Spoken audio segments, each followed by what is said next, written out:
పసిబాలుడిపై పరమాచార్య వారి కరుణ ఎలా ఉంటుందో ఈ కథ ద్వారా తెలుసుకుందాము. ఒకసారి పరమాచార్య వారు శివస్థానంలో మకాం చేసి ఉన్నారు.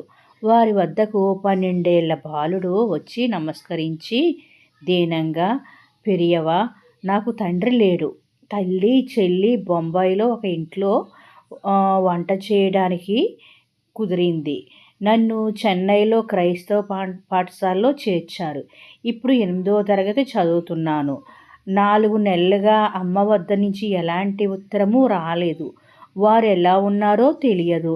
స్కూలు వారు నన్ను క్రైస్తవ మతంలోకి మారితే పై చదువులు చెప్పించి ఉద్యోగం కూడా ఇప్పిస్తామని బలవంతం చేస్తున్నారు.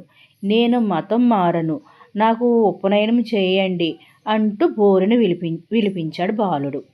అక్కడ వేచి ఉన్న భక్తులు నయనాలు ఆర్ద్రమయ్యాయి. స్వామివారు కొద్దిసేపు ఆలోచించి, నీవు కొంతకాలం శివస్థానంలోనే ఉండు అని ఆదేశించారు. అక్కడ ఉన్న భక్తులకు ఒకే ఆలోచన, స్వామివారు ఆ బాలుని ఎలా ఉద్ధరిస్తారు అని. కొంతకాలం గడిచింది. ఒకరోజు బొంబాయి నుంచి 40 మంది వ్యక్తులు స్వామివారి దర్శనానికి వచ్చారు. వారు దర్శనం చేసుకుని వెళ్ళేటప్పుడు స్వామివారు వాళ్ళ పేర్లు వివరాలు విచారించారు. వారిలో ఒకరిని వేచి ఉండమని ఆదేశించి ఒక వ్యక్తిని పిలిచి పిల్లవాడిని తీసుకురమ్మన్నారు. పిల్లవాడు రాగానే అతను సమాచారం అంతా బొంబాయి నుంచి వచ్చి వేచి ఉన్న వ్యక్తికి వివరించారు. ఆ వ్యక్తి, స్వామి, ఈ పిల్లవాడు చెప్పిన వివరాలు మా ఇంట్లో వంట చేసే ఆమె కుమారుని సమాచారంతో సరిపోయింది. ఈ అబ్బాయి తల్లి 4 నెలల క్రితమే మరణించింది. ఆమె అంత్యక్రియలు, సంస్కారము నేనే చేయించాను. ఆ విషయము వారి బాబు చదివే స్కూల్ వారికి సమాచారం అందించాను. వారు మరి పెడచెవిన పెట్టారేమో. ఆమె కూతురు నా వద్దనే ఉన్నది. మీ దర్శనం చేసిన తరువాత చెన్నై వెళ్ళి ఈ అబ్బాయి వివరాలు సేకరిద్దాం అనుకున్నాను.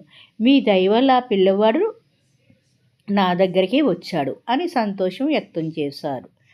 స్వామి, నీవు ఈ పిల్లవాడిని కూడా నీతో తీసుకువెళ్ళి తల్లికి జరగవలసిన కర్మను ఆ పిల్లవాని చేత చేయించు.